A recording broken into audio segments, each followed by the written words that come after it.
Father notices strange marks on his 8-year-old daughter after picking her up from swimming class and confronts the coach, who avoids the topic. Suspicious, he secretly watches the class and discovers something that makes his heart stop. The sharp chlorine scent hit Michael Callahan before he even opened the heavy glass door to the Millfield Aquatic Center. It was a smell that had become as familiar to him as coffee in the morning, pungent, clinical, and oddly comforting in its constancy. He checked his watch. 6:35 p.m. He was 5 minutes early to pick up Emily from her advanced swimming class, which gave him just enough time to respond to one last work email before she emerged from the changing rooms with her hair darkened and plastered to her head, smelling of pool water despite the showers. The center's lobby buzzed with the typical Thursday evening crowd. Parents tapping on phones, younger siblings squirming in chairs too big for them, the occasional coach striding purposefully through with a clipboard. Michael nodded at a few familiar faces as he settled into one of the molded plastic chairs facing the observation windows. Through the glass, he could see Coach James Winters standing at the edge of the Olympic-sized pool, his tall, lean figure unmistakable. Even at 45, he carried himself with the distinctive posture of someone who had spent most of their life in competitive sports, shoulders back, spine straight, neck long. His salt and pepper hair was cropped short in an almost military style that seemed to accentuate the sharpness of his jawline. He was speaking to a huddle of young swimmers, all between 8 and 12 years old, their swim caps making them look oddly uniform and featureless from a distance. Michael spotted Emily immediately, despite the uniformity. Something in the set of her small shoulders, the particular way she tilted her head slightly to the right when concentrating, just like Catherine used to do. The thought of his late wife sent the usual pang through his chest, duller now than it had been 3 years ago, but still present, still a part of his daily landscape.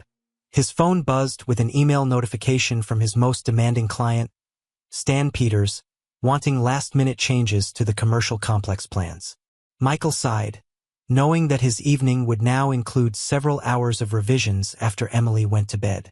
Being a single father and maintaining his architecture practice from home meant his work hours often extended well into the night. It was a sacrifice he made willingly. Being present for Emily during her waking hours was non-negotiable, especially since Catherine's death. On the pool deck, Coach Winters blew his whistle, a sharp sound that pierced through the glass. The children scattered into positions for what appeared to be their final drill of the day. Michael watched as Emily took her place at the starting block, her small body tense with concentration.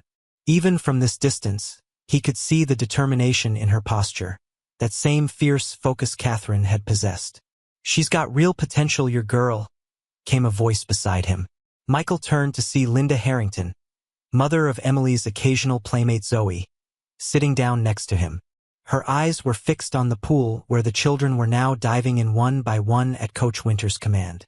"Thanks," Michael replied, feeling the same mixture of pride and melancholy that always accompanied compliments about Emily. "She loves it. Coach Winters has been giving her special attention. I've noticed," Linda continued. "Zoe says Emily's one of the coach's chosen ones. My Zoe's a bit jealous, honestly." She laughed, but there was something in her tone that Michael couldn't quite place. Michael watched as Emily executed a near-perfect butterfly stroke across the length of the pool, her small arms windmilling with surprising power. "She's been working really hard," he said. "It was her mom's stroke, you know?" Linda nodded sympathetically. Everyone in town knew about Catherine's death, the perks and pitfalls of small-town living. Privacy was a luxury that grief didn't afford. "Well, if anyone can take her all the way to regionals, it's Winters," Linda said. "The man's a miracle worker, even if his methods are—" She paused, seemingly searching for the right word. "Intense." Michael turned to her, about to ask what she meant, when the sharp blast of the whistle signaled the end of class. The children pulled themselves out of the pool, some looking exhausted, others exhilarated. Emily was among the latter, her face flushed with effort but beaming as Coach Winters gave her a curt nod that seemed to mean more to her than an effusive compliment would have from anyone else. "Better go," Linda said, standing. "Zoe takes forever to change." As she walked away, Michael felt a slight unease at her choice of words. Intense. It wasn't the first time he'd heard Coach Winters described that way. The man's reputation preceded him, an Olympic silver medalist turned elite youth coach, known for producing champions. His methods were considered tough but effective, and parents competed fiercely to get their children into his exclusive advanced program. Emily had been thrilled when she was selected 3 months ago. Coach Winters was now dismissing the children to the changing rooms, his face impassive as he made notes on his clipboard. The man rarely smiled, Michael had observed, and when he did, it never quite reached his eyes. But Emily idolized him, and Michael had been grateful for anything that helped his daughter reconnect with her passion for swimming after Catherine's death. 20 minutes later, Emily emerged from the girls' locker room, her wet hair bundled into a messy ponytail, her backpack slung over one shoulder. "Dad," she called, her face lighting up when she spotted him. Despite being 8 and increasingly conscious of her public image, Emily still ran to him for a hug, a fact Michael treasured, knowing these days were numbered. "Hey, swim star," he said, pulling her close. "How was class?" "Coach Winters said my butterfly is getting really good," she replied, her voice vibrating with pride. "He said if I keep practicing the way he showed me, I could be ready for the junior regional qualifier in March." "That's fantastic, Michael said, steering her toward the exit. "You've been working so hard." As they pushed through the door into the crisp October evening, Michael helped Emily into her jacket. As she turned to slip her arm into the sleeve, he noticed dark marks just visible at the edge of her t-shirt collar. What's this?" he asked, gently pulling the collar aside to reveal what looked like a series of bruises across her upper back and shoulders. Emily shrugged, apparently unconcerned. "Probably from practice. Coach Winters says champions don't worry about a few bumps." Michael frowned, examining the marks more closely. They didn't look like typical bumps from swimming, not like the occasional bruises she got from knocking against the pool wall or lane dividers. These were different, almost like finger marks, clustered in places where someone might grip too tightly. "Does Coach Winters help position you in the water?" he asked carefully, keeping his tone neutral. Emily nodded, already distracted by getting into the car. "He says my form needs to be perfect, so sometimes he has to show me exactly how to hold my body. Can we get pizza tonight? I'm starving." Michael closed the passenger door, his mind racing as he walked around to the driver's side. The marks bothered him, but he didn't want to overreact. Coaches did physically position their athletes sometimes. It was normal in many sports. And Emily seemed fine, excited about her progress, not upset or fearful. "Pizza sounds great," he said as he started the engine, deciding to observe a bit more before jumping to conclusions. The weekend passed in their usual comfortable routine. Saturday morning cartoons followed by grocery shopping, then an afternoon at the park where Emily rode her bike while Michael sketched preliminary designs for his new project. Sunday brought pancakes, a video call with Catherine's parents in Florida, and homework supervision.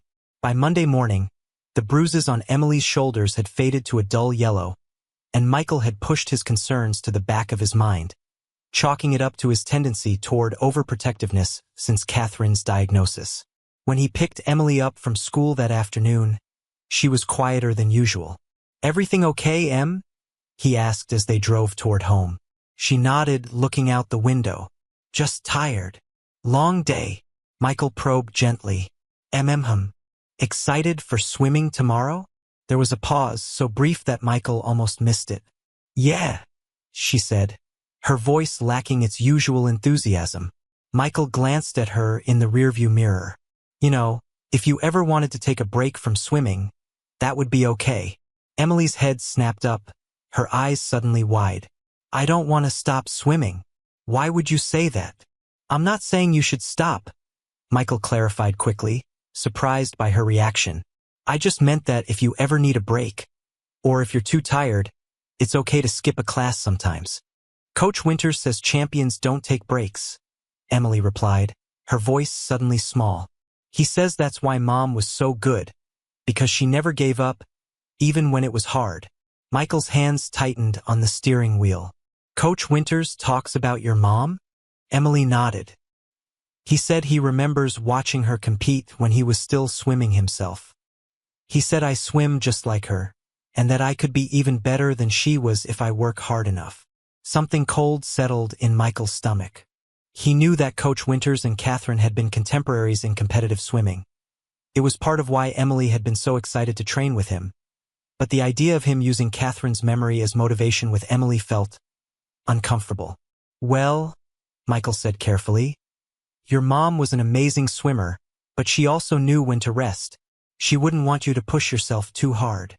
Emily fell silent again, and when Michael looked in the mirror, her expression had closed off, a small, troubled frown creasing her forehead. That night, after tucking Emily into bed, Michael pulled out the photo albums he kept in his office. He rarely looked at them. Seeing Catherine's face was still painful, but tonight he had a purpose. He flipped through the pages until he found what he was looking for. Catherine in her university swimming days, standing on a podium with a bronze medal around her neck. And there, several spots away, a much younger James Winters with a silver medal, his face just as stern and unsmiling as it was now. Michael stared at the photo, a memory surfacing. Catherine had mentioned Winters a few times over the years. Not fondly, he now recalled.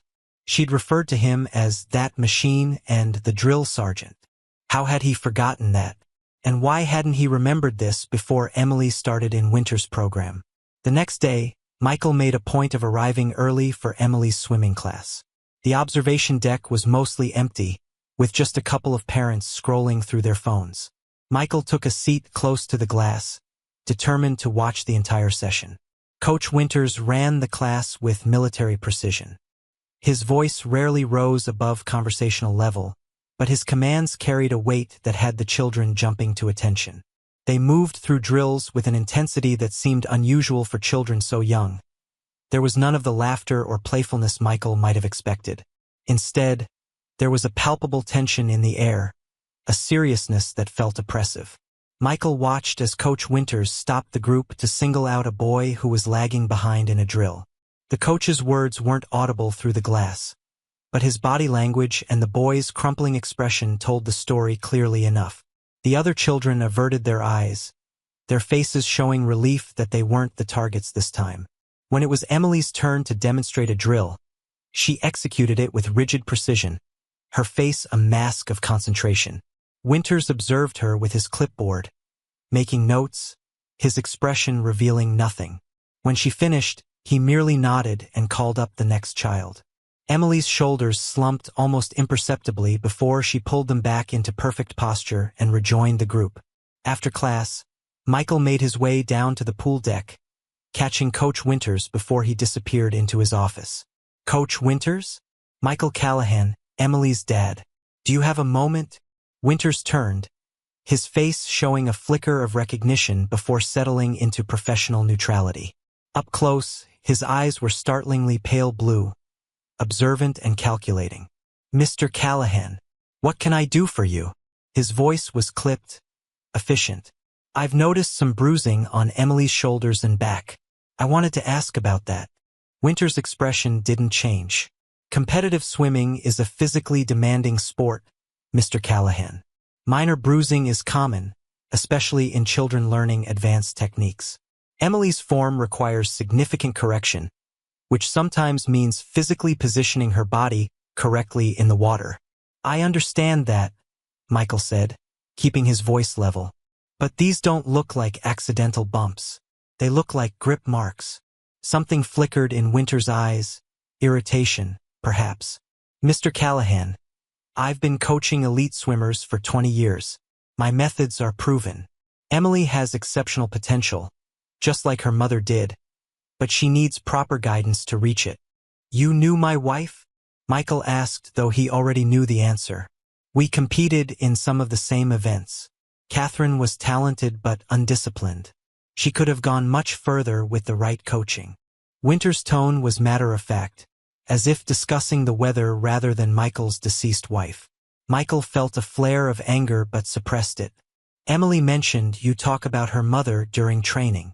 Winters glanced at his watch. I find that motivation is individual, Mr. Callahan. Emily responds to the legacy aspect. She wants to honor her mother's memory by exceeding her achievements. I'm simply channeling that natural desire.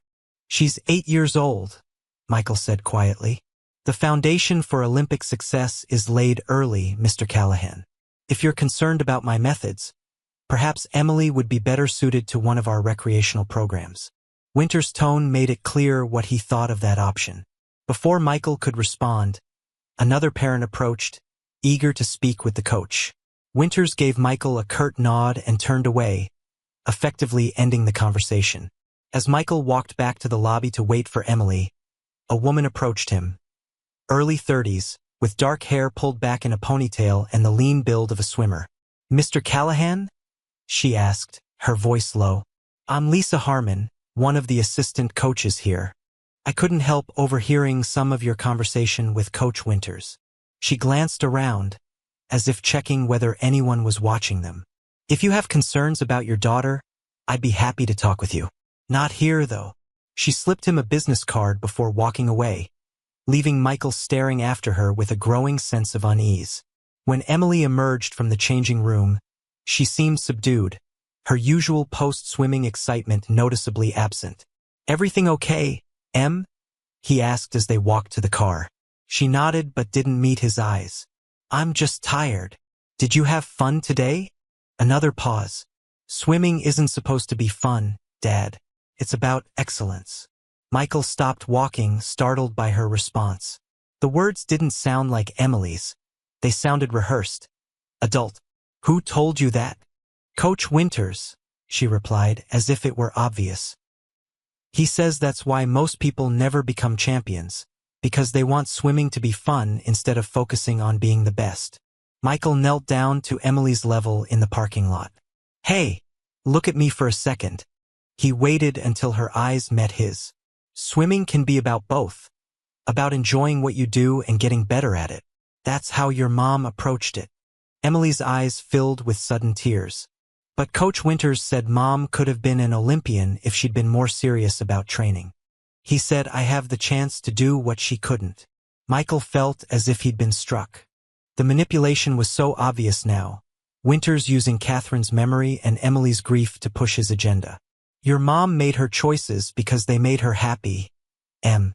She loved swimming, but she loved other things too, like art and travel and, eventually, having you. But don't you want me to be the best?" Emily asked, a tear spilling over. "I want you to be happy," Michael said firmly. "That's what would make your mom proud. Not medals, not records. Just you being happy and healthy and kind." Emily looked down, conflict clear on her face. Michael could see the battle playing out. Her trust in her father versus the authoritative voice of her coach, who represented a connection to the mother she missed so desperately. As they drove home, Michael's mind raced. The conversation with Winters had left him deeply unsettled, and Lisa Harmon's approach suggested there was more happening beneath the surface. He glanced at her card on the passenger seat. Lisa Harmon, assistant coach, Millfield Aquatic Center, with a phone number scrawled on the back. That night, after Emily went to bed, Michael called the number. "Mr. Callahan," Lisa answered, her voice guarded. "Thank you for calling. You wanted to talk about Coach Winters," Michael said, getting straight to the point. "Yes." There was a pause. "What I'm about to tell you needs to stay between us. My job would be at risk otherwise." She took a deep breath. "I've been concerned about Coach Winters' methods for some time, especially with the younger swimmers in the advanced program." "What kind of methods?" Michael asked, though he already suspected the answer. "The physical positioning is part of it, but it's more than that. It's the psychological pressure he puts on these kids. The way he uses their insecurities, their family situations, their desires to please." "With Emily," she hesitated. "With Emily, I've noticed he's particularly focused on her connection to her mother. It's not healthy." "Has anyone complained before?" Michael asked. "A few parents have raised concerns, but they're usually smoothed over. Winters gets results, and the center's reputation is built on those results. The director doesn't want to rock the boat." "And the bruising?" Lisa sighed. "His positioning techniques are unnecessarily rough. I've tried to address it, but I've been told to focus on my own coaching duties. What should I do? Michael asked, feeling out of his depth. Watch, Lisa advised. Come to more practices. See for yourself what's happening. And talk to Emily, really talk to her. Kids in these situations often hide their true feelings because they're afraid of disappointing the adults around them. After hanging up, Michael sat in his darkened kitchen for a long time. He thought about Catherine, about her love for swimming, but also about how she'd walked away from competitive sports without regret, pursuing architecture instead, which is how they'd met. She'd never pushed Emily toward swimming. That had been Emily's own choice after Catherine's death. He thought about the glimpses of Coach Winter's methods he'd seen today, the rigid discipline, the pressure, the way the children seemed more afraid of failure than excited about success. That wasn't what Catherine would have wanted for Emily. It wasn't what Michael wanted either. Tomorrow, he decided, he would watch Emily's entire practice. Not from the observation deck, but from somewhere Winters wouldn't notice him. He needed to see exactly what was happening when the coach thought no parents were watching. As he climbed the stairs to bed, Michael paused at Emily's room, gently pushing open the door to check on her. She was asleep, her small face peaceful in the glow of her night light. On her bedside table sat a framed photograph of Catherine in her swimming days, smiling broadly with a medal around her neck. Michael felt a renewed surge of protectiveness. Whatever was happening at those swimming lessons, he would get to the bottom of it. He owed it to Emily. He owed it to Catherine too. The cafe across from the Millfield Aquatic Center had poor coffee but excellent sightlines into the pool. Michael sat at a corner table with his laptop open, pretending to work while his attention remained fixed on the floor-to-ceiling windows that offered an unobstructed view of Emily's swimming class. He'd chosen this location carefully. It was just far enough from the observation deck that Coach Winters wouldn't notice him, but close enough that he could see the entire pool and hear much of what was happening through the partially open windows designed to release excess humidity. He'd been there for 40 minutes now, watching as Winters put the children through warm-up drills. From this vantage point, Michael could observe everything: the coach's expressions, the children's responses, the dynamics that played out in the spaces between instructions. What he saw disturbed him more with each passing minute. On the surface, Winters ran a disciplined, professional program. His voice rarely rose, his instructions were clear and precise, and his attention to technique was meticulous. But beneath this veneer of professionalism lurked something darker. There was a coldness to his methods, a calculated manipulation that targeted each child's specific vulnerabilities. For Thomas Henderson, a shy boy whose wealthy parents were rarely present at practices, Winters used exclusion and subtle public humiliation. If you're not going to put in the effort, Henderson, move to lane 6 and practice your basic strokes. No point wasting everyone's time. The boy's face had flushed crimson as he moved to the lane reserved for remedial work, the other children carefully avoiding eye contact with him. For Zoe Harrington, whose competitive nature was evident even from a distance, Winters employed constant comparison to her peers. Chun just beat your time by 3 seconds, Harrington. Are you going to let her take your spot at the qualifier? The girl's face had hardened with determination, pushing herself visibly harder on the next repetition. And for Emily, Michael's stomach clenched as he watched. Winters wielded Catherine's memory like a precision tool. Your mother would have pushed through that wall, Callahan. Show me you've inherited more than just her stroke. Emily's response was immediate. Shoulders squaring, jaw setting, eyes blinking rapidly against what Michael suspected were tears, as she threw herself into the drill with renewed intensity. The psychological manipulation was so skillful that it might have been invisible to casual observers, or to parents who saw only the results, not the methods. But Michael, with his architect's eye for underlying structures, could see the foundation upon which Winters built his success. Fear, insecurity, and desperation for approval. As the session progressed, Michael noticed a boy named Marcus lagging slightly behind the others.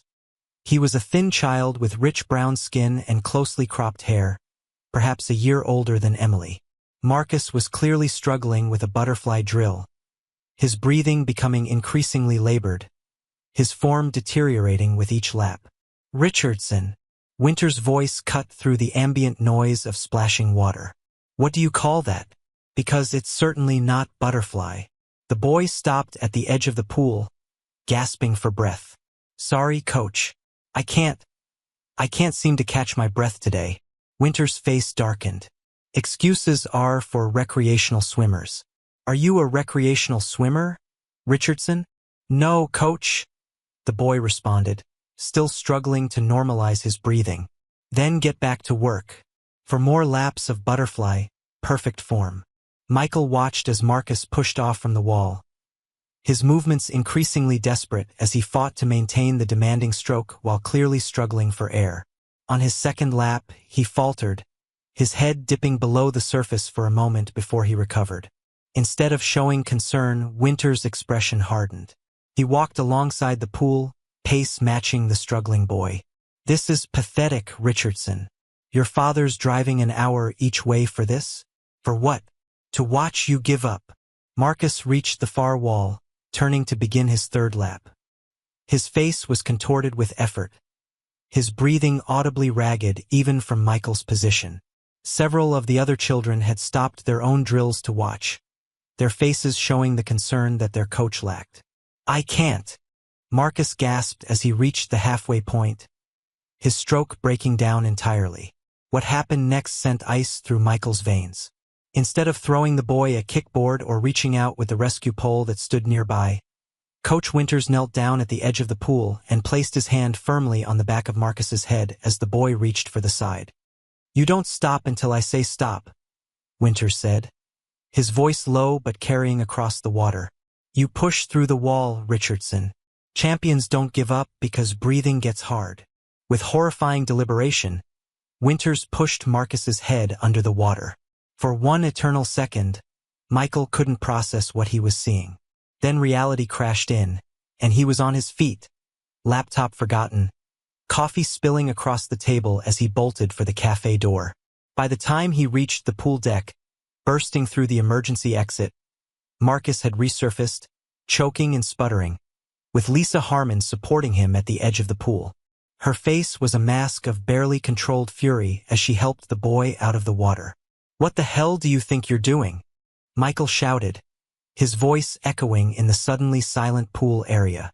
Winters turned, momentary surprise quickly replaced by cold control. This is a closed practice, Mr. Callahan. Parents are not permitted on the deck. I saw what you did, Michael said, advancing toward the coach, aware that his hands were shaking, not with fear but with rage. You pushed his head underwater when he was already struggling to breathe. The other children had frozen in their lanes, wide-eyed and silent. Emily was among them, her expression a mixture of confusion and distress at seeing her father in this unexpected confrontation. You're misinterpreting a standard training technique, Winters replied coolly. Richardson needs to learn to push through discomfort. All champions do. Discomfort. Michael's voice rose incredulously. He couldn't breathe. That's not discomfort, that's danger. That's abuse. Lisa was now wrapping a towel around Marcus's shoulders, the boy's breathing still labored but gradually normalizing. She shot Michael a look, part gratitude, part warning. Mr. Callahan, Winters said, his voice dropping to ensure only Michael could hear him. I understand your concerns, but I would remind you that you're causing a scene in front of impressionable children, including your daughter. His eyes flicked meaningfully toward Emily, who was watching the confrontation with visible distress. The implied threat was clear. Back off, or your daughter suffers the consequences. Michael felt his jaw clench. Looking past Winters, he caught Lisa's eye again. She gave a small, almost imperceptible shake of her head. Not here, not now. Taking a deep breath, Michael forced himself to step back. This isn't over, Winters. I believe it is for today, the coach replied smoothly, turning back to the pool. Everyone back to your drills. Richardson, take 5 minutes, then join lane 3 for cool-down laps. As Winters resumed the practice, Lisa approached Michael, keeping her voice low. You need to leave before he calls security. We'll talk later. Is the boy okay? Michael asked, his eyes on Marcus, who was sitting on a bench, still visibly shaken. He will be, Lisa replied grimly. This isn't the first time, but your intervention stopped it from getting worse. Not the first, Michael began, incredulous. Not now.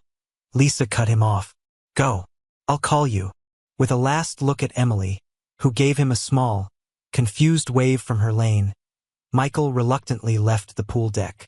His heart was pounding, his mind replaying the image of Winters deliberately holding a gasping child underwater as a training technique. Lisa called that evening, after Emily had gone to bed, still subdued from the day's events. Is Marcus all right? Michael asked immediately. Physically, yes, Lisa replied, her voice tired. Mentally? I don't know. Winters convinced him and his father that it was just an advanced training technique. Pushing through the wall, he calls it. His father bought it. He's a former military man who believes in that kind of tough love approach. But you and I both know what we saw, Michael said flatly. Yes. There was no hesitation in her response. It crosses the line, Michael. It's not the first time I've seen Winters use dangerous methods, but it's the most extreme. Usually, he's careful to stay just on this side of defensible. How long has this been going on? The program's been under his direction for 7 years. I've been here for 3. The psychological tactics have always been present, but the physical intimidation has escalated in the past year or so, after the center's board renewed his contract with a substantial raise tied to performance metrics. Medals at any cost, Michael said bitterly. Exactly. And parents don't want to see the problems because they're invested in the results.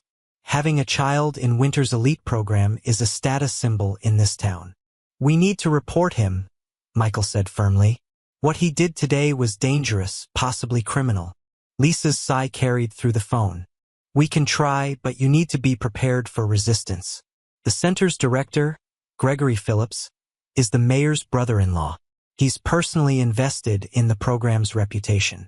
Previous complaints have been handled quietly, meaning the complaining parents suddenly find their children no longer qualified for the elite program, or the child who was allegedly mistreated is given special privileges to keep the family quiet. That's corrupt, Michael said, struggling to find a strong enough word. It's swimming politics, Lisa replied with grim resignation. But Michael, if you're serious about challenging Winters, I'll help. I've been documenting incidents for months, building a case. Why? Michael asked. Why take the risk? There was a pause before Lisa answered. Because I was one of those kids once. Different coach, same methods. It took me years of therapy to undo the damage. Another pause. And because your wife helped me. Catherine, Michael was startled. How? We swam on the same collegiate team for a year before she changed focus. My coach was similar to Winters. Catherine noticed what was happening and encouraged me to speak to the athletic director. She stood by me through the whole process. Lisa's voice softened. I never forgot that. When I saw Emily in Winters' program, I recognized her from the photos Catherine used to have in her locker. I couldn't believe the coincidence. Michael sat in silence, processing this new connection. It felt like Catherine was somehow reaching through time, creating a protective circle around their daughter. What do we do next? He finally asked.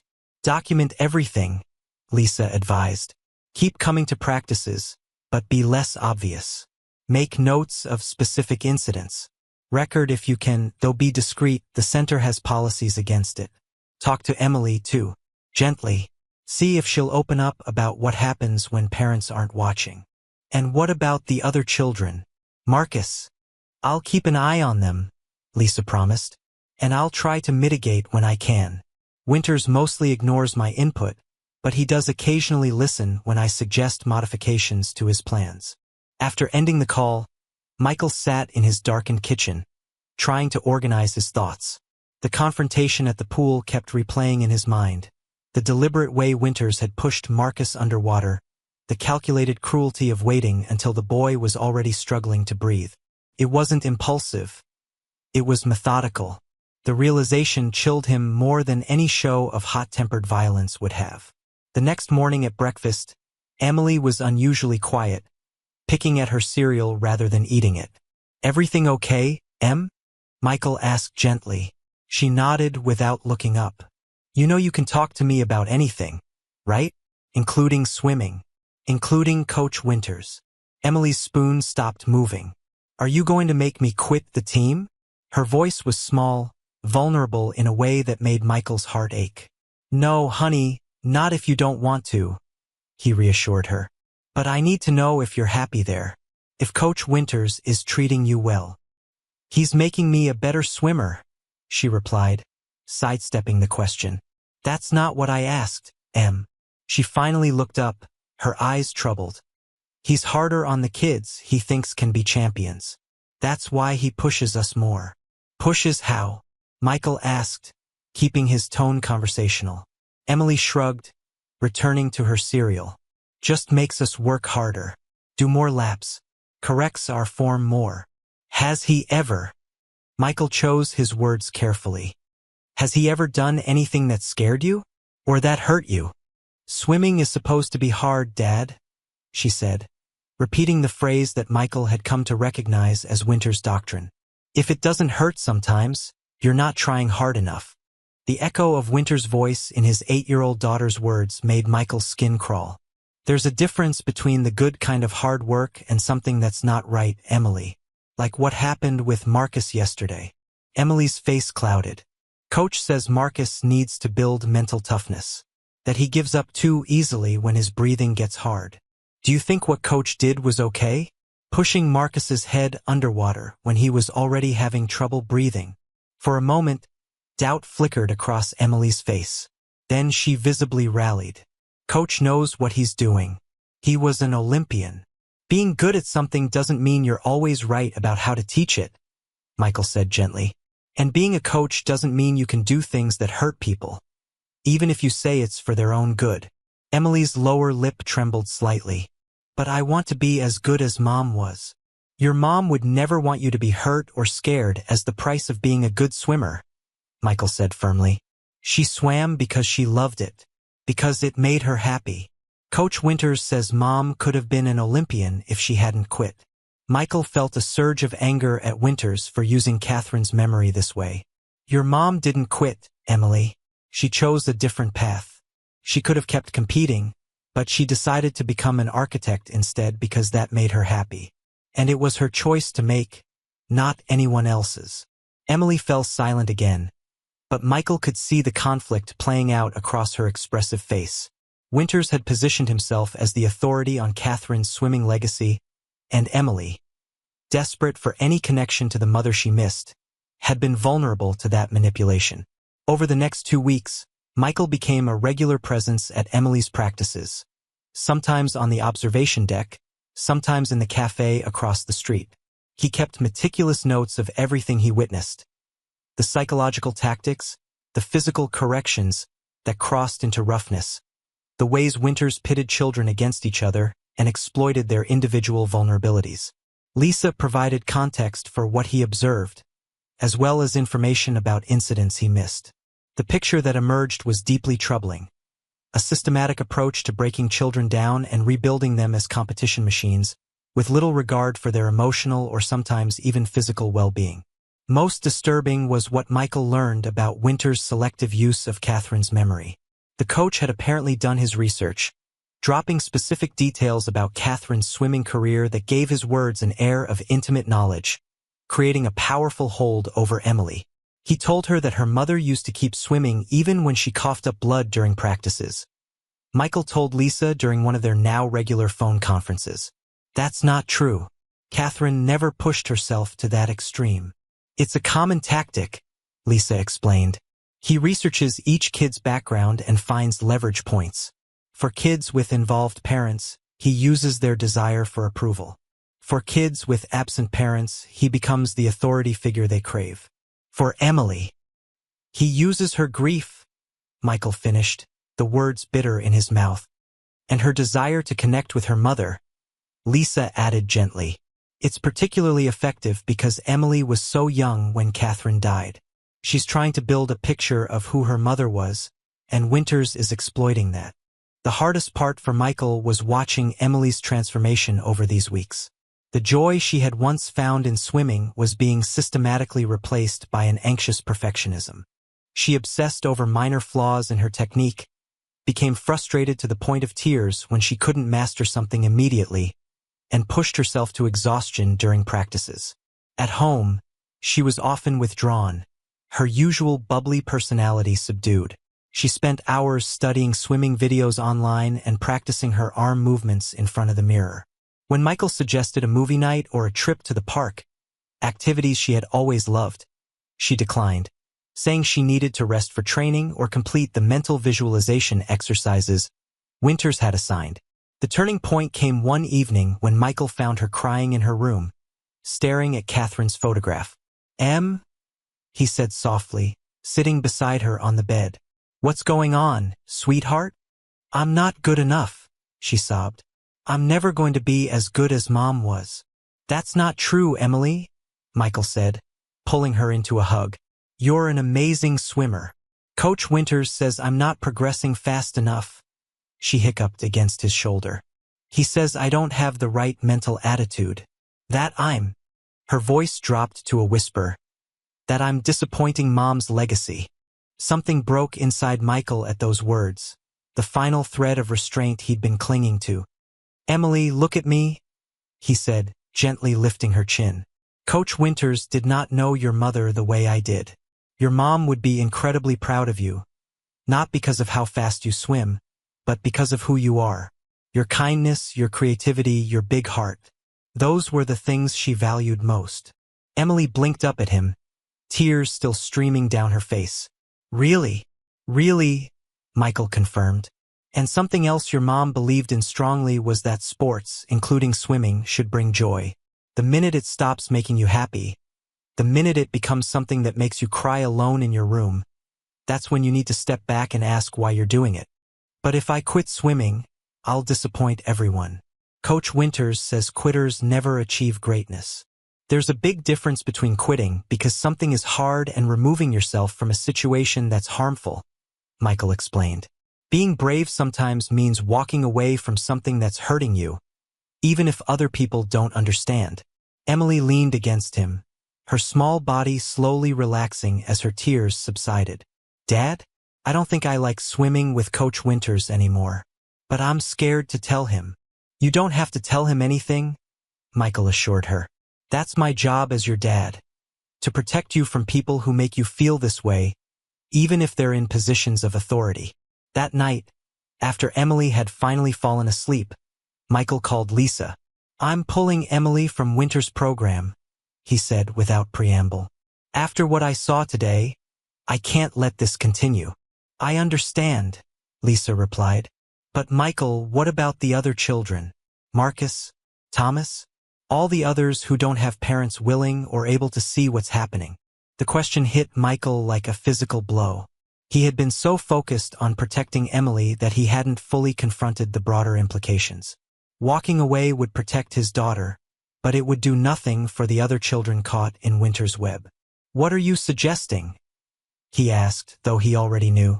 "We need to take this further," Lisa said. "Beyond just removing Emily. We need to expose Winter's methods and force the center to take action." "The director won't help," Michael reminded her. "You said yourself that previous complaints were buried." "Then we go above him," Lisa said firmly. "The center's board, the regional swimming authority, the local press if necessary. But we need more than just our observations, Michael. We need testimony from other parents, maybe even former swimmers who've been through Winter's program." Michael thought about the children he'd watched over the past weeks. Marcus struggling to breathe while Winters stood over him. Thomas blinking back tears after another public humiliation. Zoe pushing herself to exhaustion to maintain her position.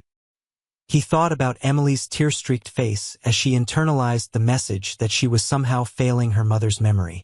"Okay," he said, resolve hardening in his voice. "Let's do it. Where do we start?" "I have contacts," Lisa said. "Former swimmers from Winter's program who might be willing to talk now that they're out of his reach. And there's one other person who might help us. Dr. Rose Winters. She's a sports psychologist who's worked with some of the kids who've come out of Winter's program." She's bound by confidentiality about specific cases, but she can speak to the patterns of psychological impact she's observed. Will that be enough? Michael asked. It's a start, Lisa replied, but we'll need to move carefully.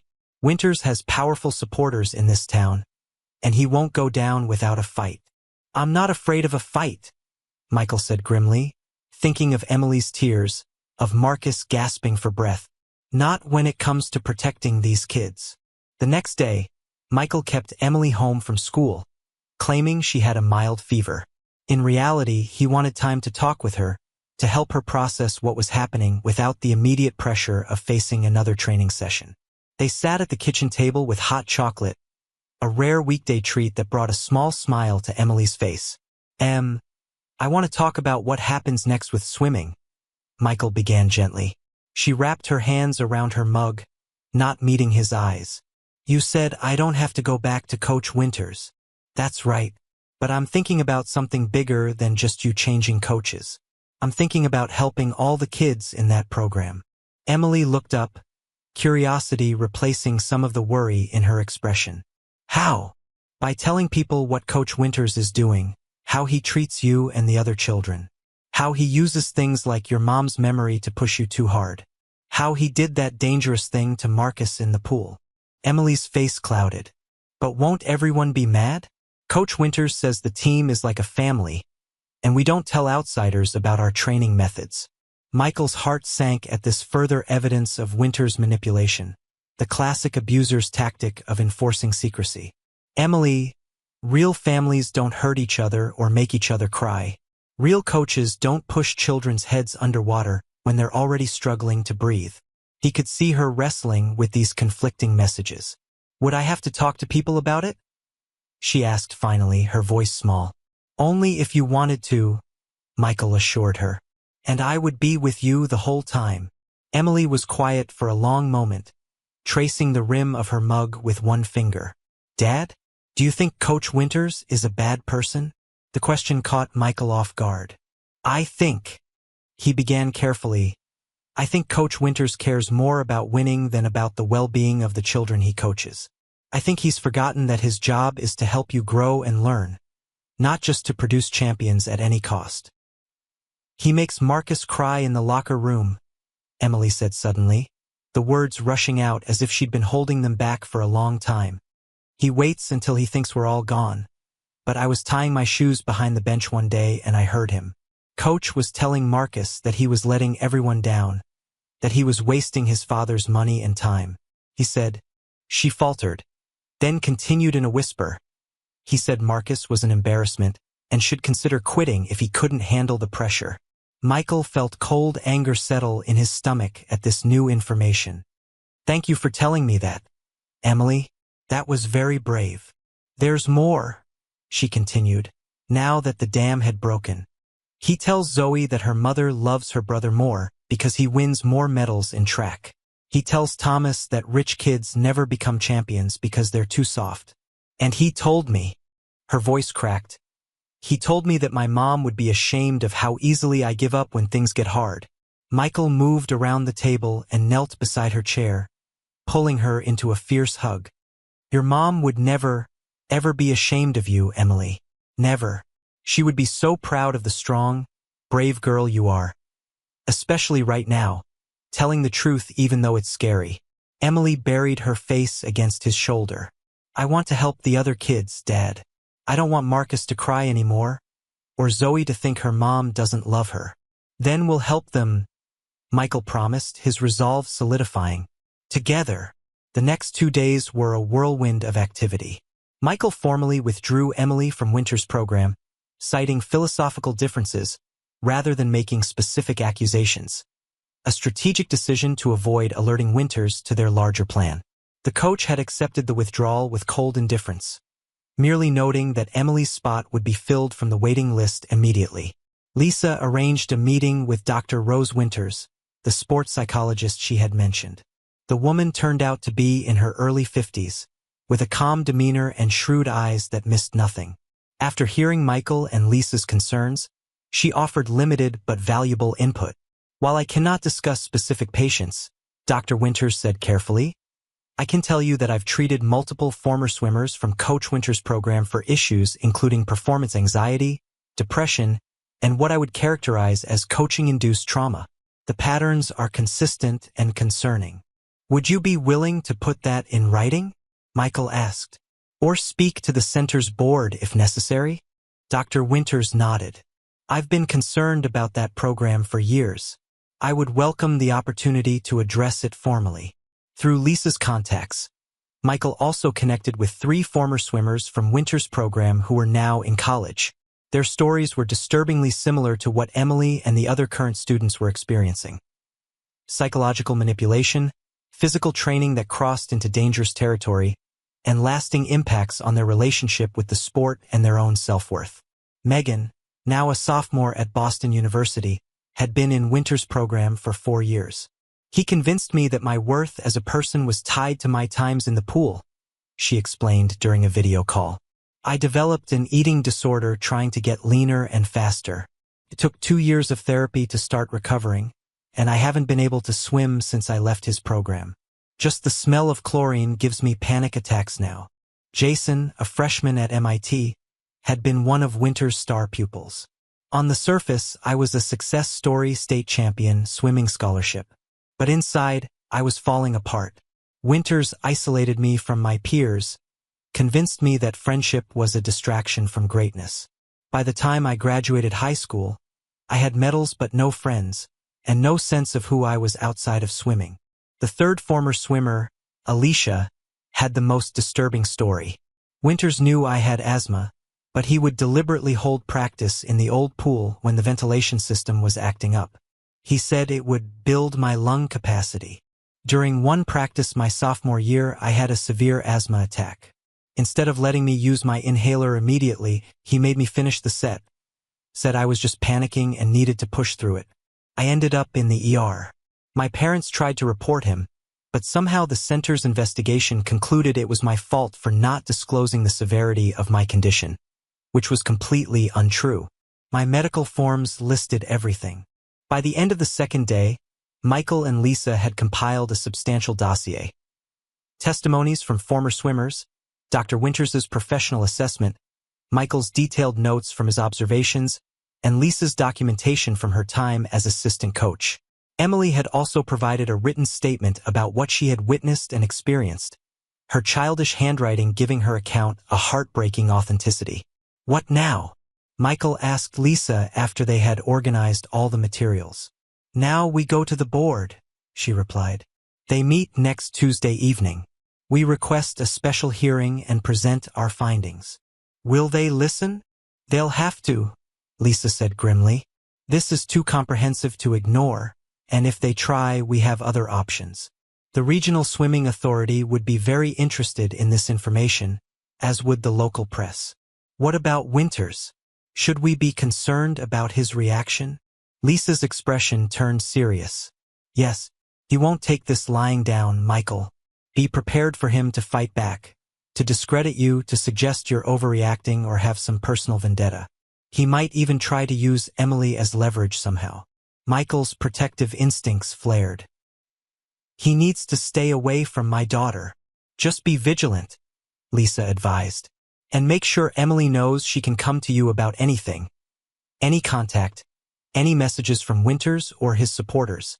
The weekend passed in a strange limbo of anticipation and anxiety. Michael kept Emily close, planning special activities to distract her from the upcoming confrontation. A trip to the museum, baking cookies, a movie marathon of her favorite films. On Sunday evening, they visited Catherine's grave together, something they did regularly, but which felt particularly significant now. As Emily placed fresh flowers beside the headstone, Michael watched her with a mixture of love and fierce protectiveness. She seemed lighter already, the shadow that had been growing over her these past months lifting now that she was free of Winter's influence. Do you think Mom can see us? Emily asked as they stood hand in hand before the grave. I like to think she can, Michael replied. Emily nodded thoughtfully. Then she knows what we're doing. About Coach Winters and helping the other kids. Yes, I think she does. She'd be happy about it, wouldn't she? Not mad that I'm not going to be a champion swimmer anymore. Michael squeezed her hand gently. Your mom never cared about championships, Em. She cared about kindness and courage and doing the right thing. Just like you're doing now.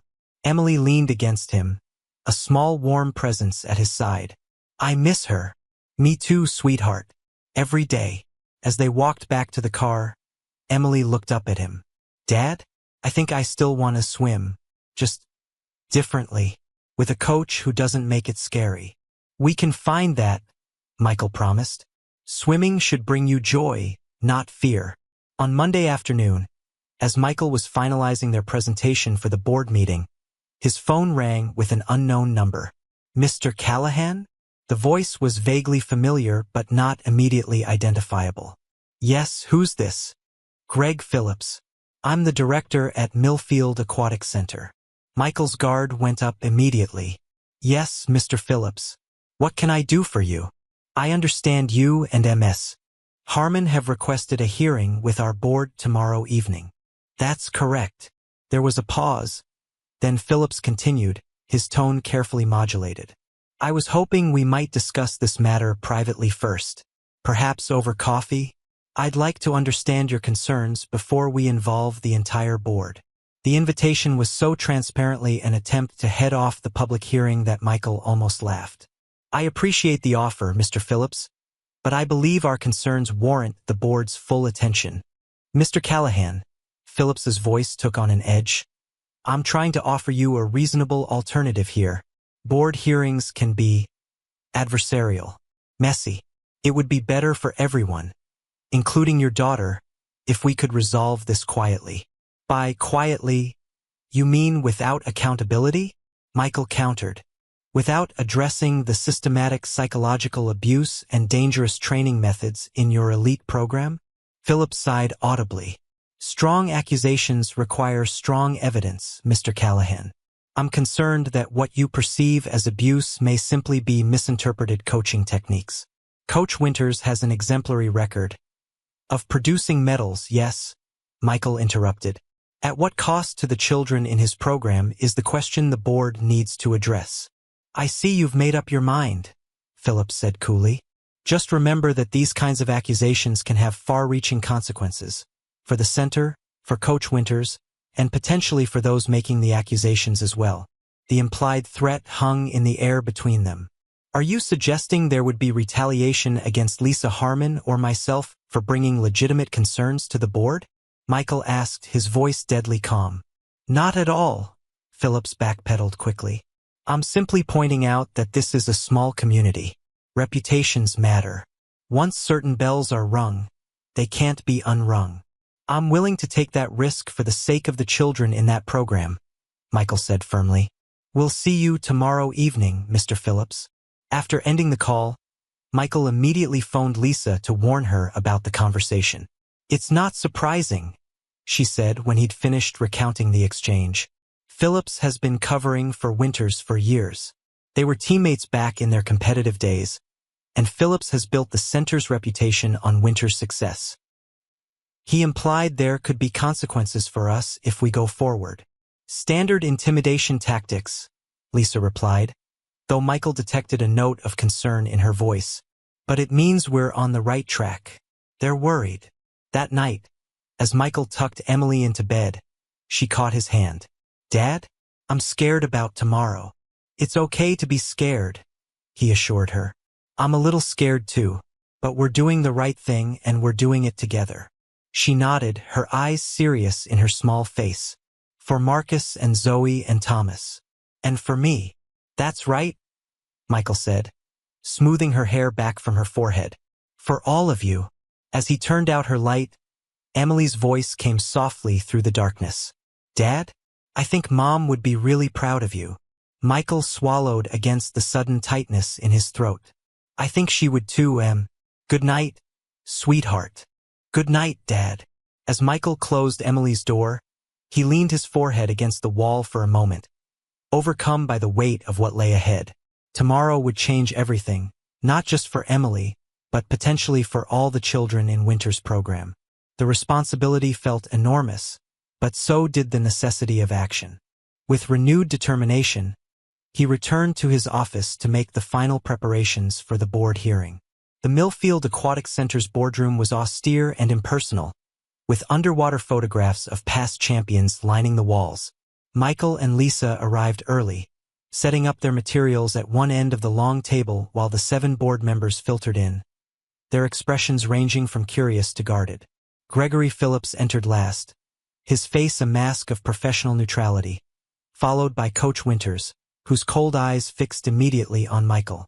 The board chair, Eleanor Walsh, a stern-looking woman in her 60s, called the meeting to order. "We understand you've requested this hearing to discuss concerns about our elite youth program," she began, addressing Michael and Lisa. "Please proceed." For the next 40 minutes, Michael and Lisa presented their evidence methodically. Michael's observations, Lisa's documentation, testimonials from former swimmers, Dr. Winters's professional assessment, and finally, Emily's written statement, which Michael read aloud, his voice steady despite the emotion building in his chest. The board members' expressions gradually shifted as the presentation progressed, from skepticism to concern to, in some cases, clear distress. Coach Winters remained impassive throughout, while Phillips grew increasingly agitated, shuffling papers and checking his watch. When Michael finished reading Emily's statement, the room fell into silence. Chair Walsh cleared her throat. "These are serious allegations, Mr. Callahan, Ms. Harmon. Very serious indeed." "They're not allegations," Michael corrected firmly. "They're documented incidents spanning years, with consistent patterns and multiple witnesses." "If I may," Winters interjected, his voice calm and authoritative, "I'd like to address these concerns." The chair nodded, and Winters stood, buttoning his blazer with deliberate precision. "First, I want to thank Mr. Callahan and Ms. Harmon for their evident concern for our young athletes. It's always valuable to have engaged parents and dedicated coaches in our program." His tone was reasonable, almost sympathetic. "However, I believe there have been some fundamental misunderstandings about competitive swimming at the elite level." He turned to face the board directly. "The training methods described here, while perhaps appearing harsh to outside observers, are standard practices in high-performance athletics. What Mr. Callahan perceives as psychological manipulation is simply motivation tailored to each athlete's individual needs and background. What he calls dangerous physical techniques are controlled training exercises designed to build mental and physical resilience." Michael fought to keep his expression neutral as Winters continued his smooth reframing of the evidence. "As for the specific incident with Marcus Richardson," Winters said, addressing the most damning allegation, "I believe Mr. Callahan misinterpreted what he saw. Marcus was experiencing anxiety during a challenging drill, not uncommon in young athletes pushing their limits. My intervention was to help him work through that anxiety by demonstrating that he could hold his breath longer than he believed possible, thereby building his confidence. At no point was Marcus in any danger. His father, a former Navy SEAL familiar with intensive training methods, has expressed complete support for my approach." "That's not what happened," Michael interrupted, unable to contain himself. "You deliberately pushed his head underwater when he was already struggling to breathe. He was in distress, not anxious. There's a world of difference." "Mr. Callahan," Winters replied with practiced patience, "as someone without a background in competitive swimming or athletic coaching, it's understandable that you might misinterpret what you saw. But I assure the board that my methods, while demanding, are both safe and effective." "Is that what you call it when Megan developed an eating disorder under your coaching?" Lisa asked sharply. "When Jason was systematically isolated from his peers. When Alicia ended up in the ER because you wouldn't let her use her inhaler during an asthma attack. Were those safe and effective methods too?" A flicker of irritation crossed Winters' face before he regained his composure. Individual athletes react differently to the pressures of elite competition. Those who aren't psychologically suited to the demands often retrospectively blame their coaches rather than accepting personal responsibility for their limitations. The coldness of the statement hung in the air, revealing more about Winters' mindset than perhaps he intended. Chair Walsh frowned. "Coach Winters, are you suggesting that children as young as 8 are responsible for developing psychological problems in response to your training methods?" It was the first clear sign that at least some board members weren't buying Winter's smooth explanations. Winters hesitated, seeming to recognize his misstep. Of course not entirely. What I mean is that elite training isn't suitable for every child. Those who find it too challenging should perhaps consider recreational programs instead. Which brings us to another concern, Michael said, seizing the opening. The way children who struggle are humiliated rather than supported. The way parents who raise concerns find their children suddenly unqualified for the elite program. Phillips shifted uncomfortably in his seat. Furthermore, Lisa added, there's the matter of Coach Winters using Emily's deceased mother as psychological leverage, telling her that her mother would be ashamed of her performance, claiming Catherine Callahan could have been an Olympian if she hadn't quit, using her memory to push Emily beyond reasonable limits. Several board members looked startled at this specific detail. One of them, a woman in her early 40s, leaned forward. Is this true, Coach Winters? Did you make these statements to a child about her deceased mother? For the first time, Winters appeared slightly defensive. I knew Catherine Callahan during her competitive years. She had exceptional talent. I simply wanted to inspire Emily to honor that legacy. By telling an 8-year-old that her dead mother would be ashamed of her? The board member pressed, her voice sharp with disapproval. That's not exactly, Winters began. It's exactly what happened, Michael interrupted. Emily came home crying because Coach Winters told her she was disappointing her mother's legacy. That's emotional abuse, plain and simple. Chair Walsh held up a hand to restore order. I think we've heard enough for now. The board needs to discuss these matters privately. She looked at Phillips. Director Phillips, as this involves allegations against a staff member, we'll need to ask you to step out as well during our deliberations. Phillips looked as if he wanted to object but thought better of it. He and Winters left the room, followed by Michael and Lisa, who found themselves standing awkwardly in the hallway with the two men. Winters turned to Michael, his voice low enough that only the four of them could hear. You're making a serious mistake, Callahan. Your daughter had real potential. Now you've not only ended her career before it began, but you're trying to tear down a program that's helped dozens of children achieve excellence. I'm protecting my daughter and every other child in your program from methods that cause more harm than good, Michael replied evenly.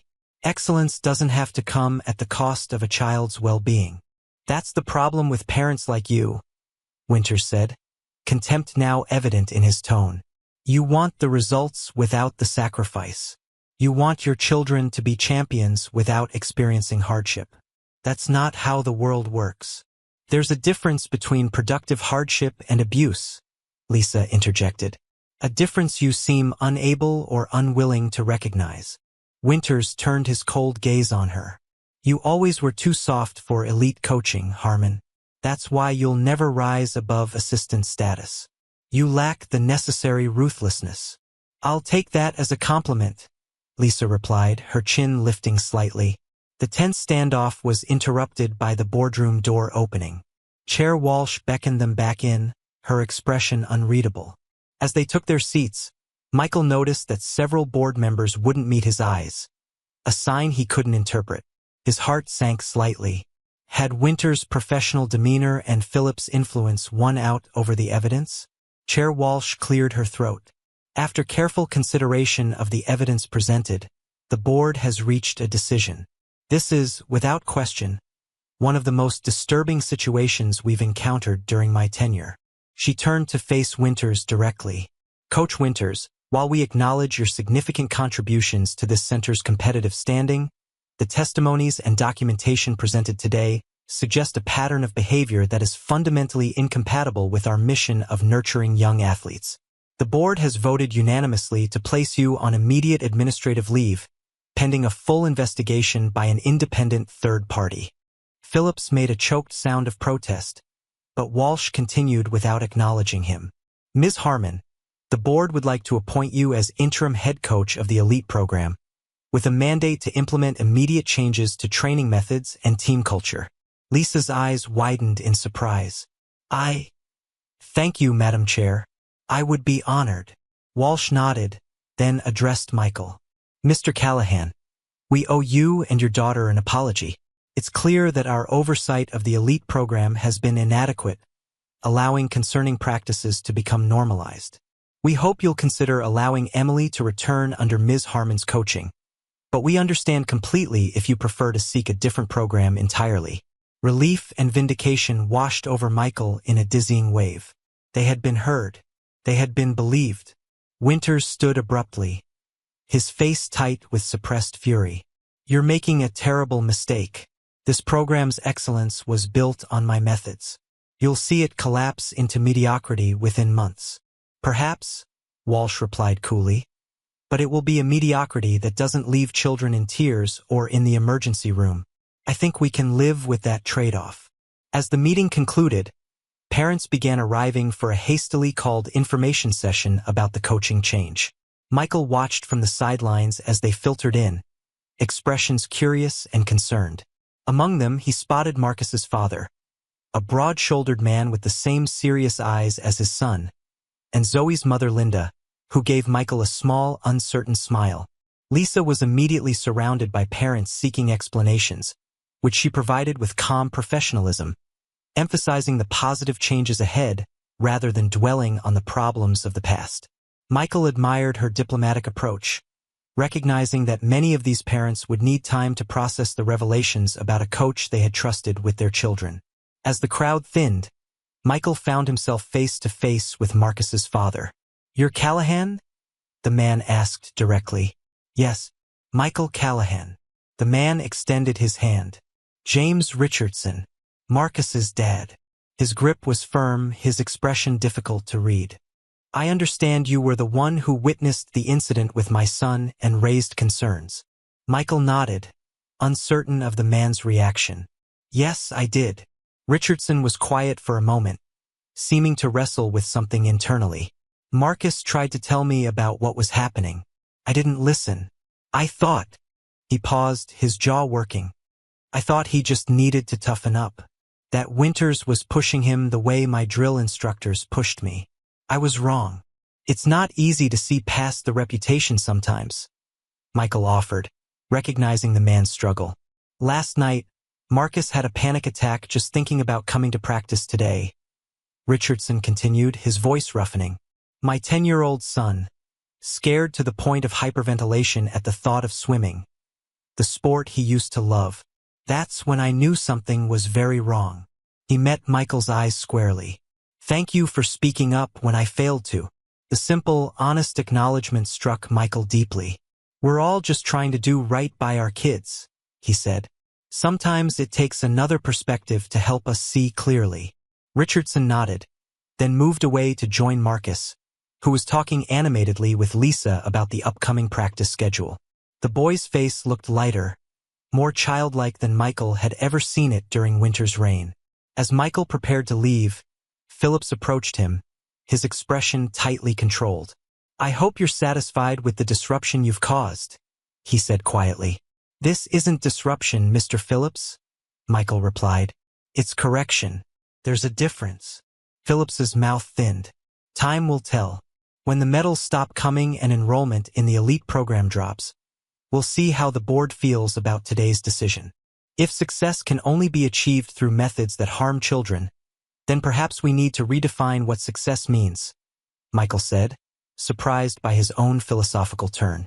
He left Phillips standing there and headed home to tell Emily the news. As he drove, he felt a weight lifting. Not just the immediate burden of the confrontation, but the heavier weight of watching his daughter's joy being systematically crushed under the guise of excellence. When he pulled into the driveway, Mrs. Abernathy, their elderly neighbor who had been watching Emily, waved from the porch where she and Emily were reading.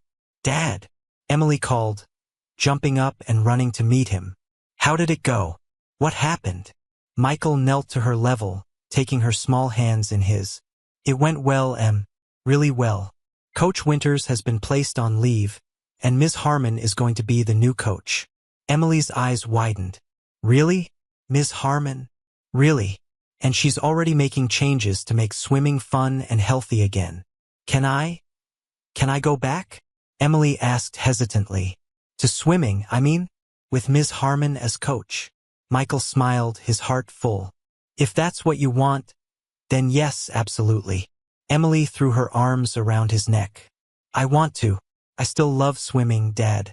I just didn't love feeling scared all the time. I know, sweetheart, Michael said, holding her close. That's exactly how it should be. You should love what you do, not fear it. Later that evening, as they sat on the couch watching Emily's favorite show, his phone buzzed with a text from Lisa. First practice went well. Kids actually smiled. Marcus asked if he could try butterfly again, voluntarily. Small victories. Thank you for making this happen. Michael glanced at Emily, curled against his side, relaxed and happy in a way she hadn't been for months. Victory indeed, he thought. Not the kind measured in medals or records, but the kind that mattered most, the restoration of childhood joy, the rekindling of passion without fear, the establishment of boundaries that protected rather than restricted. It wasn't the end of the story, he knew. There would be an investigation, potentially more difficult revelations, the long process of undoing the damage Winters had caused to so many young psyches. But it was a beginning, the first stroke in a new direction, away from the dangerous undercurrent that had threatened to pull these children under, toward clearer, safer waters where they could swim freely, joyfully, and without fear.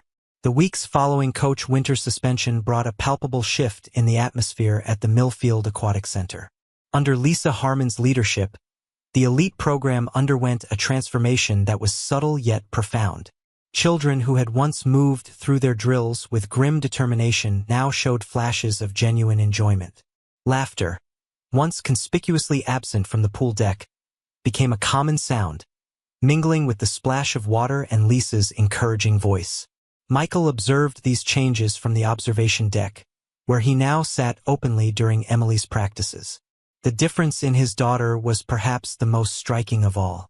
Her love for swimming, which had been slowly suffocating under Winter's regime, was blossoming again. She approached each practice with enthusiasm rather than anxiety, and returned home energized rather than depleted. Dad, watch this, Emily called from the pool one evening, executing a butterfly stroke that was marginally less technically perfect than what Winters had demanded but was performed with unmistakable joy. Ms. Harmon showed me how to make it feel easier on my shoulders. Looking good, Em, Michael called back, earning a beaming smile before she dove under again. Lisa caught his eye from the pool deck and gave him a subtle thumbs up. They had developed an easy camaraderie in the aftermath of their shared battle. Their different perspectives, parent and coach, complementing each other as they worked to rebuild what Winters had damaged. Not everything had changed overnight, of course. Some parents, particularly those whose children had been Winters' favorites, remained skeptical of the new approach. They hovered at the edges of practices, watching with critical eyes for any sign that the program's competitive edge was dulling. A few had withdrawn their children entirely, seeking other coaches who promised the same results Winters had delivered, regardless of the methods.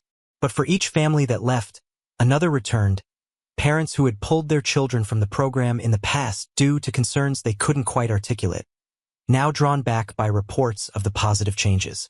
The elite program's numbers remained steady, though its composition shifted subtly. The most significant challenges were not logistical but psychological.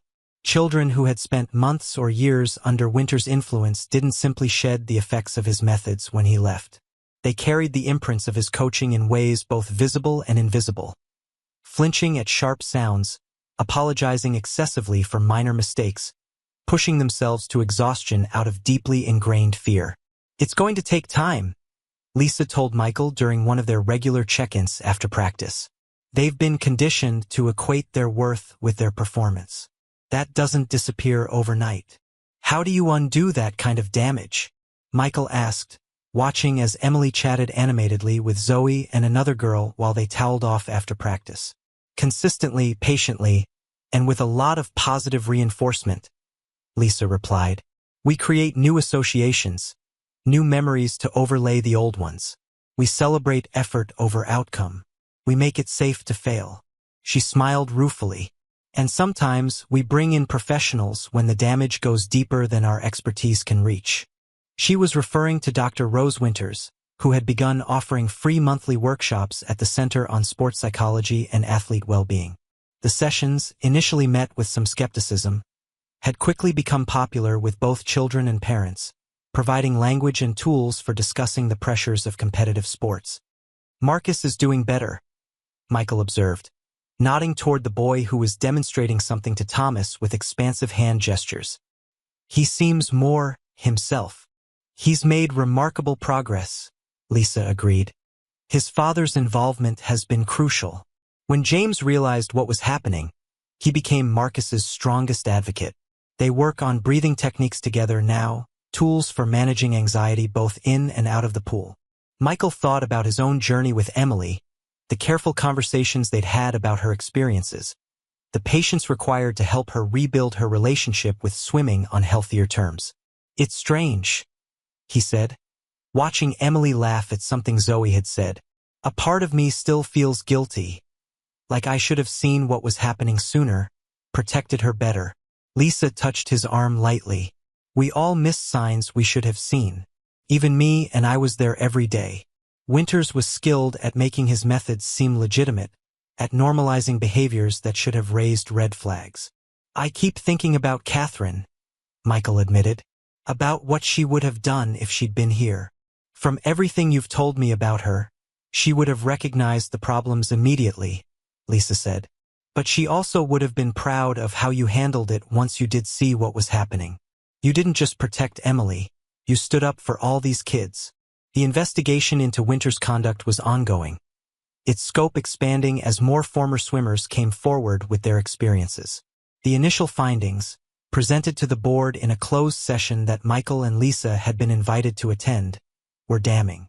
The independent investigator had documented patterns of emotional abuse, unsafe training practices, and what she termed systemic negligence in the center's oversight.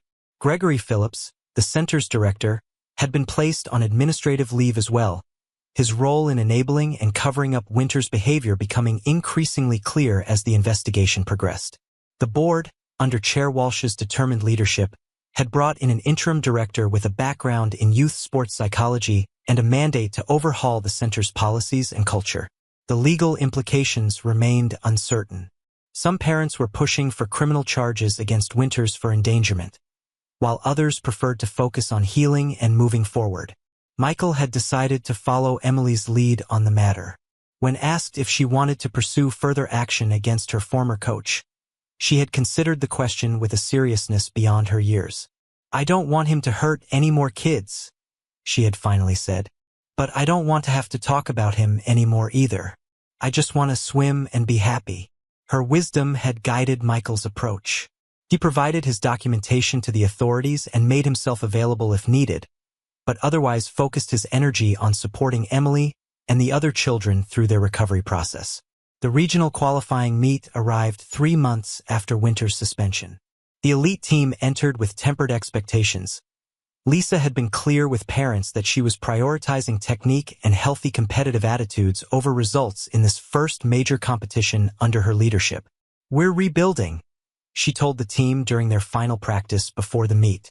"Results will come with time, but for now, I want you to focus on applying what we've been working on and supporting each other.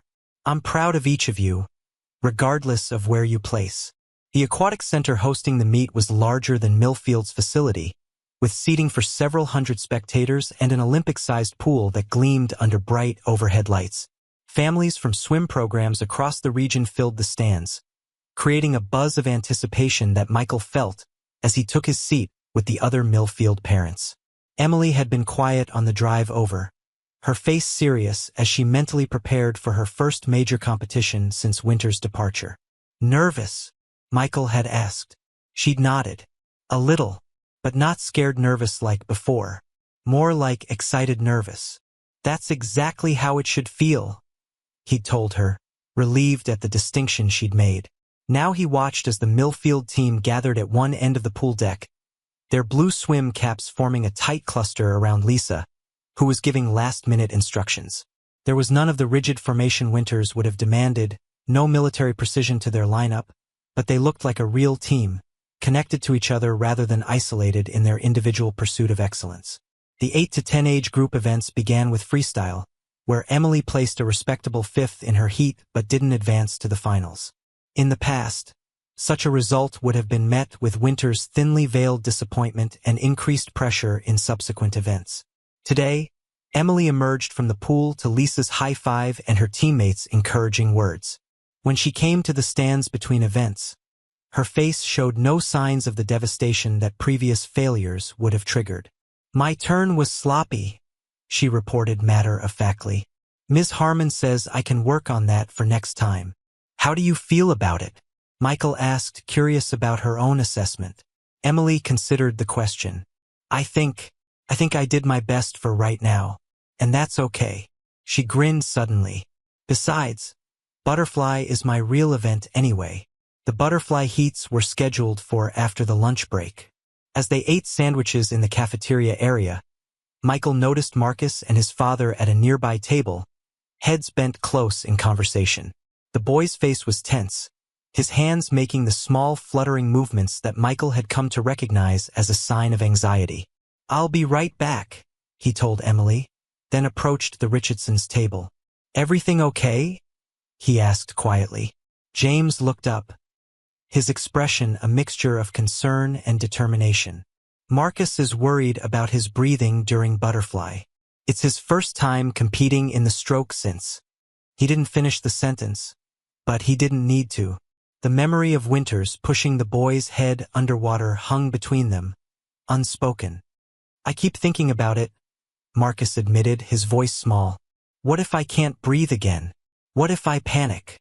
Michael knelt beside the table, bringing himself to eye level with the boy. "Those are really normal feelings, Marcus. After what happened, it makes perfect sense that Butterfly would feel scary." "But I love Butterfly," Marcus said, frustration evident in his voice. "At least I used to." "You still can," Michael assured him. "But it might take time to rebuild that relationship."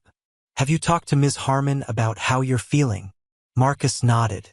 "She said I could scratch from the event if I wanted to, but—" He glanced at his father. "But I don't want to quit. I just want to not be scared." James placed a gentle hand on his son's shoulder. "I told Marcus that whatever he decides is fine with me. If he wants to swim Butterfly today, great. If he wants to wait until the next meet or the one after that, also great." Michael was struck by the contrast between this approach and what Winters would have demanded. Under the former coach, there would have been no choice, only the imperative to perform regardless of psychological cost. "You know," Michael said thoughtfully, "Emily went through something similar. Not exactly the same, but she also had to find her way back to enjoying swimming after some bad experiences." Marcus looked up, interested. "How did she do it?" "One stroke at a time," Michael said simply. "She started by focusing on how swimming made her body feel, the sensation of moving through water, the rhythm of her breathing, instead of worrying about speed or technique. She had to relearn that swimming could feel good, not just look good to judges." The boy absorbed this, his brow furrowed in concentration. "So, I could just swim for how it feels today? Not worry about winning?" "Exactly," Michael confirmed. "And whatever you decide, just remember that courage isn't about not being afraid. It's about making your own choices even when you are afraid." A small smile formed on Marcus's face. "I think I want to try, even if I come in last." "That's my boy," James said softly, the pride in his voice unmistakable. Michael returned to Emily with a newfound appreciation for how far all of them, children and parents alike, had come in the months since confronting Winter's abuse. They were learning together, healing together, redefining success in terms that extended beyond medals and records. When the Butterfly events began that afternoon, Michael found himself watching Marcus's heat as intently as he would watch Emily's. The boy approached the starting block with visible trepidation, but also determination. His father stood at the edge of the spectator area, deliberately keeping his posture relaxed and supportive rather than imposing additional pressure. At the starting signal, Marcus's dive was hesitant, but as he surfaced into his first stroke, something seemed to click into place. His form wasn't perfect, his timing was slightly off, his kick not quite synchronized with his arm movements, but there was a fluidity to his swimming that spoke of reconnection with the joy of the sport. When he touched the wall at the finish, his time placed him second to last in his heat. But the smile on his face as he looked up at his father told a different story about what had been accomplished in that pool. Emily's butterfly heat followed shortly after. As she took her position on the starting block, Michael felt the familiar mixture of pride and nervous excitement that came with watching his daughter compete. But something was different today, a lightness in his chest where dread had once resided during winter's rain. The starting signal sounded, and Emily executed a clean dive, surfacing into a butterfly stroke that showed the benefits of Lisa's coaching. Her technique was solid but relaxed, powerful without being forced. Michael could see the joy in her movement, the sense of play that had returned to her relationship with the water. When she touched the wall, the scoreboard showed her in third place in her heat, fast enough to qualify for the finals. She emerged from the pool beaming, exchanging high fives with her teammates and receiving a quick hug from Lisa before turning to locate Michael in the stands. When their eyes met, she pumped her fist in a small gesture of triumph that warmed his heart. Later, as they waited for the finals to begin, Emily sat beside him in the stands, her hair still damp beneath her Millfield Aquatic Center cap. "You know what I was thinking about during my race?" she asked, twisting the strap of her goggles around her finger. "What's that?" "Mom," Emily said softly. "Not like before when I was worried about disappointing her. I just remembered how she used to say butterfly was like flying through water. And then I tried to feel like I was flying. And it worked. It felt good." Michael felt his throat tighten with emotion. "She would have loved watching you today, Em. Not because of how fast you swam, but because of how happy you looked doing it." Emily leaned against his side, a gesture she had recently begun to outgrow but still offered in moments of emotional significance. "I think I understand now what you meant about Mom, that she cared more about me being happy than being the best." "She absolutely did," Michael confirmed. "That was always what mattered most to her." "I miss her," Emily said, the words carrying the weight of years of grief. "But I feel closer to her when I'm swimming now. Like maybe she can see me somehow." "I think she can," Michael said, putting his arm around her shoulders and drawing her close. In the finals that evening, Emily placed fourth, just missing the medals but posting a personal best time. As the medalists took their places on the podium, Michael watched for any sign of disappointment in his daughter's face. Instead, he saw her cheering enthusiastically for the girl who had taken third place, Zoe Harrington, whose beaming smile as she accepted her bronze medal showed none of the cutthroat competitiveness Winters had cultivated in her. The real victory, Michael realized, wasn't measured in standings or times. It was in these moments of genuine sportsmanship, in the restoration of childhood joy, in the healing of wounds that had been inflicted under the guise of excellence. The following week brought an unexpected development. Michael was working at his home office when his phone rang with Lisa's number. "Michael," she said without preamble, "you need to come to the center. We found something you should see. Is everything okay? Is Emily?" "Emily's fine," Lisa assured him quickly. "She's in class with the assistant coach. This is about Catherine." 20 minutes later, Michael stood in the Aquatic Center's small archive room, where decades of records, photographs, and memorabilia were stored. Lisa had been working with the interim director to reorganize the space as part of the center's broader renewal efforts. "We were cataloging old team photographs," Lisa explained, gesturing to a stack of frames on a nearby table. "And I found this." She handed him a leather-bound ledger, its cover faded with age. "It's a training journal from the university team when Catherine was swimming. When I saw her name, I thought you might want to have it." Michael opened the journal carefully, immediately recognizing Catherine's distinctive handwriting. The pages contained detailed notes on workouts, times, goals, and personal reflections. As he turned the pages, spanning her sophomore year of college, he could trace the arc of her competitive career, the early enthusiasm, the growing achievements, and then, increasingly, notes of doubt and frustration. A particular entry from late in the season caught his eye. "Coach Stevens pushed too far today. His methods are crossing lines." When Rose couldn't finish the set because of her injured shoulder, He made her stand on the deck in her wet suit for an hour, calling it a lesson in commitment. This isn't coaching, it's humiliation. I've tried to talk to him, but he says I lack the champion's mindset. Maybe he's right. Maybe I'm not cut out for this level. But I can't reconcile the joy I feel in the water with the atmosphere he creates around it. Something has to change. A few pages later, another entry. Decision made. I'm stepping away from competitive swimming after this season. Coach calls it quitting. I call it choosing. Choosing my well-being.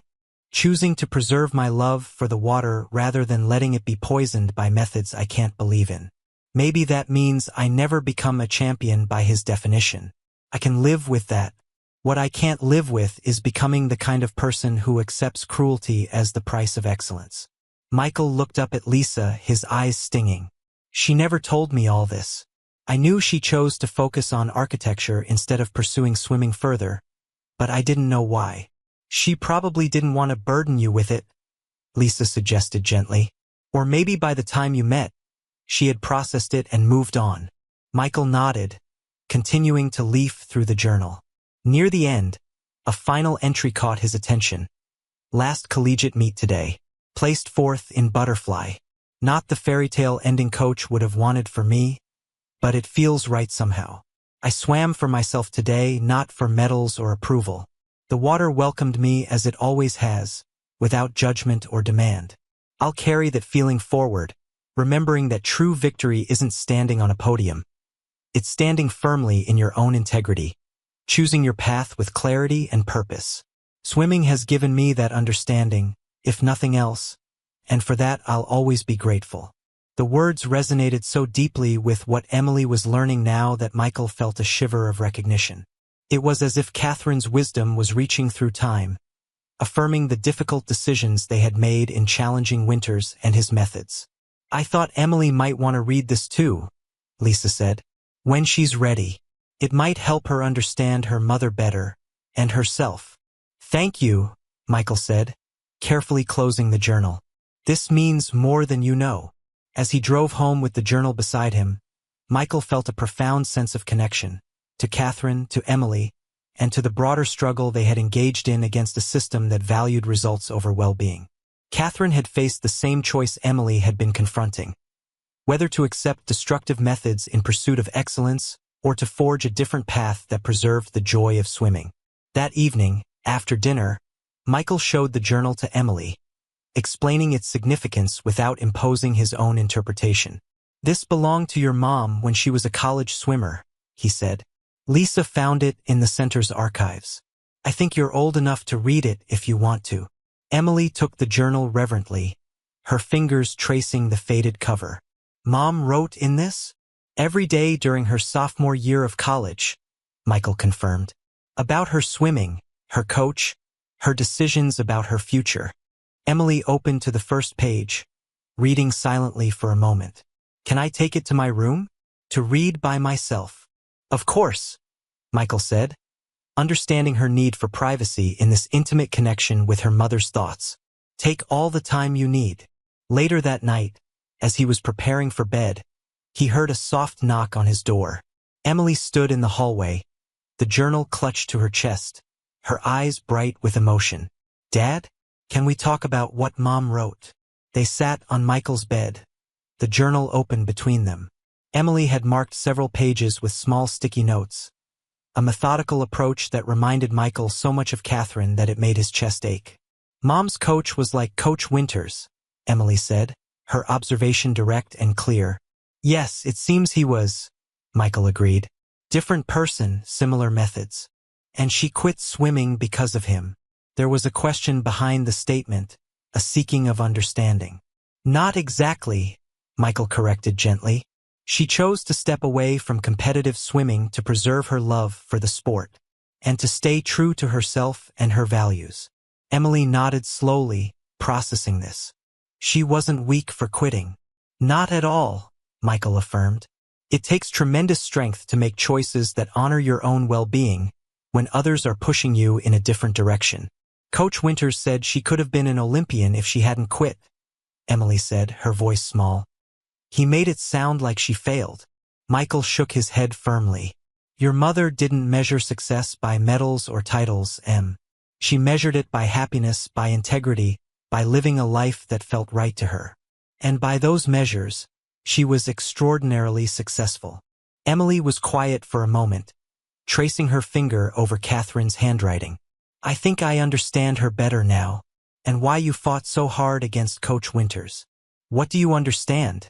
Michael asked, curious about her perception. That swimming should make you happy, not scared or sad. That being the best isn't worth it if you have to become someone you don't like. That's what Mom was saying in her journal, isn't it? That's exactly what she was saying, Michael confirmed, amazed at his daughter's insight. And it's what I hope you'll remember as you continue swimming, or whatever else you choose to pursue. Emily leaned against him, the journal cradled in her lap. I want to be like Mom, she said softly, brave enough to choose what's right, even when it's hard. You already are, Michael told her, his throat tight with emotion. You've shown that courage every step of the way through this difficult time. As Emily drifted off to sleep that night, Michael gently removed the journal from her relaxed hands and placed it on her bedside table, next to the photograph of Catherine. The two pieces of his wife's legacy, her image and her words, flanked their daughter as she slept, a protective circle of maternal wisdom that transcended time and loss. Spring turned to summer, bringing the end of the school year and the seasonal shift in the swim program structure. The investigation into Winter's conduct had concluded, resulting in his permanent dismissal from the center and a formal censure from the Regional Swimming Authority. He had left town without comment, reportedly taking a coaching position at a private facility in another state. The Millfield Aquatic Center, under new leadership and with Lisa now officially confirmed as head coach of the elite program, was in the process of rebuilding its reputation, not as a medal factory but as a center of excellence in youth development through sports. The board had adopted a comprehensive code of conduct for coaches, implemented regular psychological support for young athletes, and established clear channels for reporting concerns. These changes, while significant, were just the beginning of a longer healing process for the children who had experienced Winter's methods. Some, like Marcus, continued to work through sport-specific anxiety with professional support. Others, like Thomas Henderson, were gradually rebuilding their self-esteem after years of systematic undermining. And some, including two former team members who had left swimming entirely under Winters, had returned to the water under Lisa's patient guidance, rediscovering the joy that had been stripped from the sport for them. For Emily, the journey had been transformative in ways that extended beyond swimming. Reading her mother's journal had given her a new understanding of Catherine's life and values, creating a more nuanced connection to her memory than Winter's simplified narrative had allowed. She spoke of her mother more often now, asking questions and sharing observations that showed she was integrating Catherine's legacy into her own developing identity. Her swimming had continued to improve, though not in the linear, relentless progression Winters had demanded. There were plateaus, occasional setbacks, and breakthrough moments, the natural rhythm of development that Lisa embraced rather than fought against. Emily approached each practice with enthusiasm and each competition with healthy excitement tempered by perspective. Swimming had found its proper place in her life, important but not all-consuming, challenging but not defining. On a warm evening in late June, the elite team gathered for an end-of-season celebration at the town park. Families spread blankets on the grass, sharing potluck dishes and conversation, while the children alternated between organized games and impromptu play. Michael sat with Lisa, James Richardson, and several other parents, watching as Emily and her teammates engaged in an enthusiastic game of capture the flag. They look like children again, Lisa observed, smiling as Marcus executed a dramatic dive to avoid being tagged. Not miniature professionals. That's the biggest victory of all, James agreed, his expression softening as he watched his son.